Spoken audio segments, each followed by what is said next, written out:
tous les amis, bienvenue sur l'OM Flash News pour cette gazette du mercato de ce jeudi 21 juillet. Voilà, les choses avancent, les choses avaient traîné jusqu'à maintenant, mais on peut dire voilà que le mercato de l'Olympique de Marseille est bien lancé. C'est vrai que jusqu'à présent, on avait tous, on va dire, beaucoup d'inquiétudes par rapport à ce mercato, mais là, comme l'avait promis en fin de semaine dernière, Pablo Longoria, que les choses allaient s'accélérer. Hier donc nous avons eu 3 officialisations de joueurs.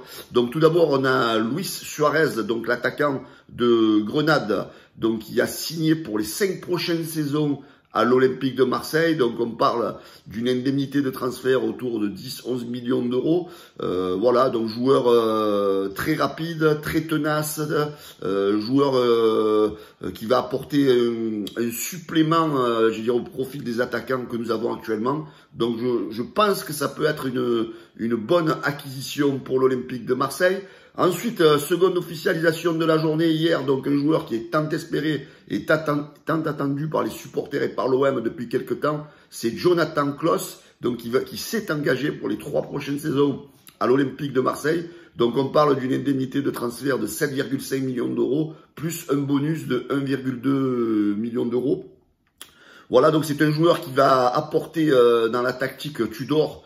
On sait que sa tactique, donc, c'est d'avoir 2 latéraux qui vont sans arrêt s'épuiser à faire des kilomètres de montée et de redescente, et surtout de bons latéraux offensifs qui percent les défenses et qui vont donner des super centres pour les attaquants. Donc Jonathan Klaus, c'est sûr que jusqu'à présent, il a eu, on va dire, une carrière assez discrète, parce que quand on regarde un petit peu son CV, donc il a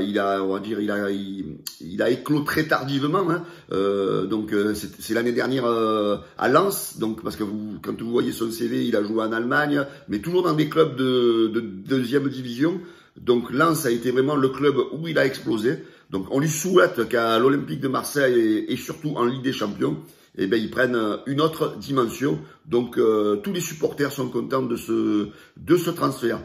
Autre officialisation hier, donc c'est le gardien de but du Celta Vigo, Ruben Blanco, qui est prêté 1 an par le club espagnol à l'OM. Par contre, c'est un prêt sans option d'achat, hein, c'est juste un prêt d'une saison. Autre joueur, donc, où cette fois-ci, donc, il n'y a pas d'officialisation encore, c'est Darko Lazovic, donc le latéral gauche de l'Hellas Vérone. L'avantage de ce joueur, c'est qu'il connaît très bien le système Tudor, parce qu'il avait Tudor comme entraîneur la saison passée. Donc tout était bien engagé hier, il avait même l'avion qui était prévu pour venir à Marseille.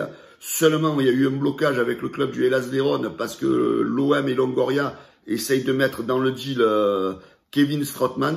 Donc voilà, il y a un petit peu des désaccords au sujet donc de Strootman, qui doit demander peut-être encore un salaire faramineux pour aller à l'Hellas Vérone, et l'Hellas Vérone, à mon avis, ne veut pas aller au-delà d'un certain point.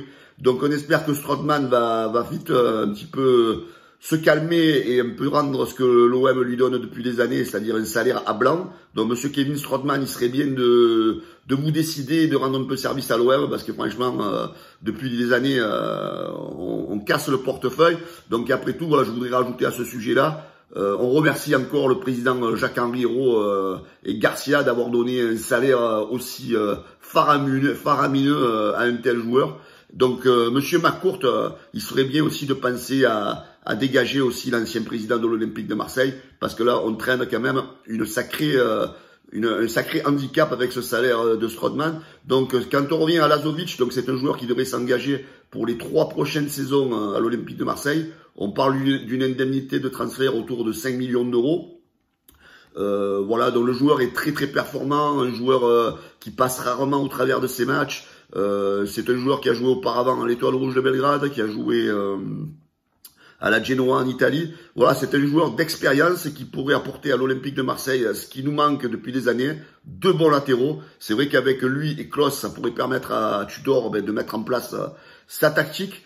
Attention à Lazovic, très bon tireur de coups francs aussi. Donc Dimitri Payet, je pense qu'il quelquefois il faudra peut-être laisser tirer les coups francs à Lazovic, parce qu'il a tendance à très bien les tirer aussi. Donc au niveau des départs aussi, donc on sait que l'Olympique de Marseille aurait demandé à l'entourage de Bakambu et de Lirola d'essayer de se trouver une voie de sortie, parce que le désir de l'Olympique de Marseille est de se séparer de ces 2 joueurs.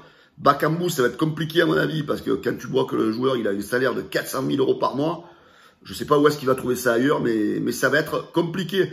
Aussi peut-être une rumeur, mais ça c'est du second degré les gars, je le répète, Cristiano Ronaldo à l'Olympique de Marseille. Donc vous avez le tweetos Basile Bilo là, qui a lancé un hashtag RonaldoM qui est devenu en une demi-heure le hashtag numéro 1 mondial. Donc on suppose que Cristiano Ronaldo a dû voir tourner cette information un petit peu pour la plaisanterie du côté de Marseille. Mais pourquoi pas espérer ce Cristiano Ronaldo va venir à l'OM pour vivre une saison extraordinaire avec le meilleur public d'Europe.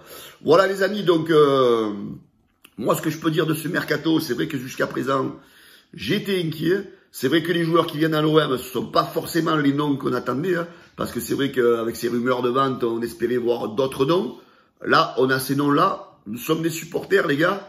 Arrêtons de condamner les joueurs avant qu'ils viennent à l'OM. Donnez-leur, on va leur donner leur chance, on va voir ce qu'ils sont capables de faire. Mais quand vous voyez le profil de ces joueurs-là, je pense les Mbemba, les Suarez, les Klose, les Lazovic qui signent, les Traoré et compagnie. Donc je pense que c'est des mecs qui ont l'agnac en eux, et je pense que c'est des mecs peut-être qui peuvent renverser les choses. Donc les gars, pour la Ligue 1, je pense que ça devrait le faire. La Ligue des Champions, pourquoi pas, on ne sait jamais, selon le groupe sur qui on tombe et selon comment la mayonnaise elle prend, on pourrait peut-être créer une petite surprise. C'est sûr qu'on va pas la faire pour la gagner, mais l'objectif de l'Olympique de Marseille, les gars, c'est d'année en année de se qualifier chaque saison en Ligue des Champions pour gagner de l'argent et de progresser d'année en année pour essayer, pourquoi pas, peut-être dans 2-3 ans, essayer de passer ce fameux cap des poules pour essayer de se qualifier pour les 8e des finales. Les amis, cette gazette du mercato est terminée. J'espère que ça vous a plu. Pensez à mettre des pouces bleus, ça fait plaisir les gars. À vous abonner surtout à notre chaîne YouTube et à notre page Facebook. Je vous souhaite à tous une excellente journée. Et je vous dis à bientôt sur la page OM Flash News. Ciao les gars, bonne journée à tous.